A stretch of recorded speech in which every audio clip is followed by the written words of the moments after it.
There's a kind of decision that doesn't look rational from the outside. You leave a stable job, no backup plan, no guaranteed outcome. At this point, the people around you are probably freaking out a little bit. And everyone asks the same question: why would you take that risk? But that question assumes something. It assumes the risk is in leaving, not in staying. Because sometimes what looks like a leap is actually a correction. Today's conversation lives there. Kathy Wang is the co-founder of Press Club, a platform helping founders land press in outlets like Forbes and TechCrunch. Before that, she built a 10,000 person audience, won an OpenAI hackathon, and worked at Dropbox. She even built an AI that narrates chess in different voices like Gordon Ramsay. Basically, this sister does not sleep. And then she did something harder. She quit her job, not because she had certainty, but because staying started to feel like a different kind of risk. Kathy, welcome to Clarity Over Noise. I'm really glad you're here. Here's the question we're pulling on today.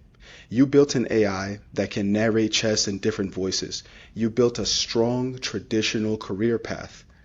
Then you quit your job to build your dream life from scratch. Do you ever wonder if what you're really building isn't a product, but a different relationship to fear? Thank you so much for the intro and for that question. I think one of the biggest things in terms of my relationship to fear was I treated fear, rejection, failure all in the same bucket, almost as a stop sign, as a signal like, okay, this is where my limit is.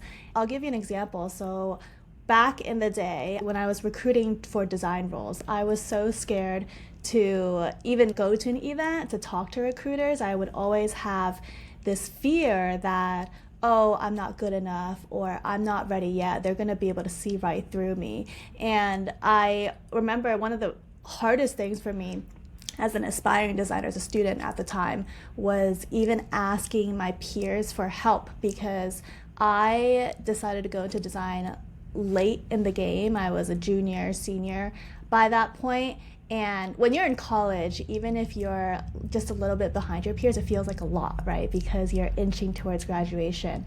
And I remember I was so scared to even ask my peers for help for referrals because I felt like they would look down on me because, oh, she's starting so late. And I just felt the sense of shame or the sense of inferiority. And that really stopped me from doing more than what I could have done.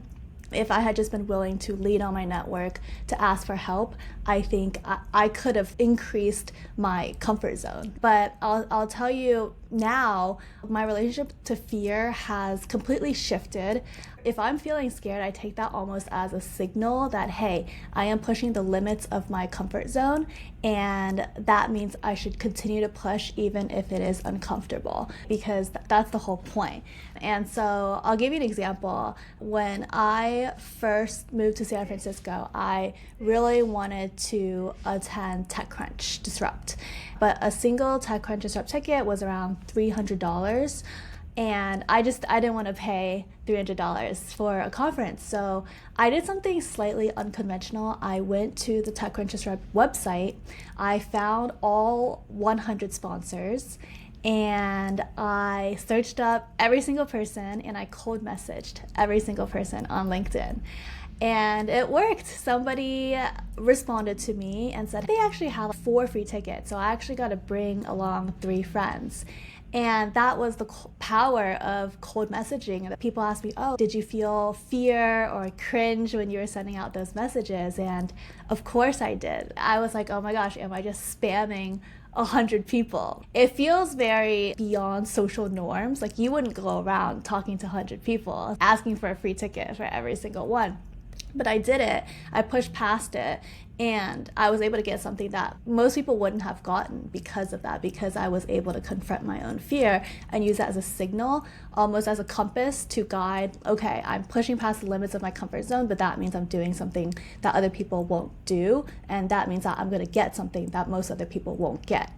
And so I've used that mentality for almost everything I do now at the company. Cold outreach is such a powerful play, and knowing that fear is kind of what shapes the direction of where I'm going, it really helps. So these days, whether I'm cold messaging, doing sales, whether I'm trying to get into a conference like TED AI, whatever it is, I always kind of use my new defined relationship to fear to guide my decisions and to just truly expand the limits of my comfort zone.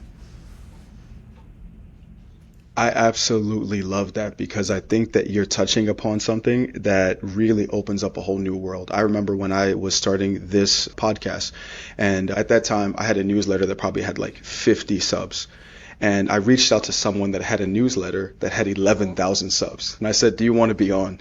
And I couldn't even keep a straight face. That was Jeff Matlow. And he goes, "Yeah, sure." That reminds me of someone else that I interviewed. I interviewed a young woman who's now a doctor who had started this charity that became global in the UK to the point that she even was invited to meet the Queen of England. And she said something to me that I never forgot. She said, "Think of something really hard and think of whether you think you could do it. And if you think that you could achieve it, that's proof that your goal is too small." She said, "You need to dream so crazy big that even you yourself are like, am I going too far?" What I really love about what you brought up is that you brought up a kind of tension, which is that we tend to think fear is something to eliminate, something to get past, something to solve. But as you mentioned, for a lot of people, fear doesn't disappear. It just gets quieter or louder depending on the life they're choosing. And the real shift isn't becoming fearless, is becoming someone who can move with fear without letting it make the decision. Because staying in something that no longer fits has a cost too. It just doesn't show up as clearly. So Kathy, thank you for reminding us that sometimes the most important thing that we've built isn't the product, it's the capacity to choose differently. This is Clarity Over Noise. One question, one take. Until next time, stay honest enough to notice what you're avoiding.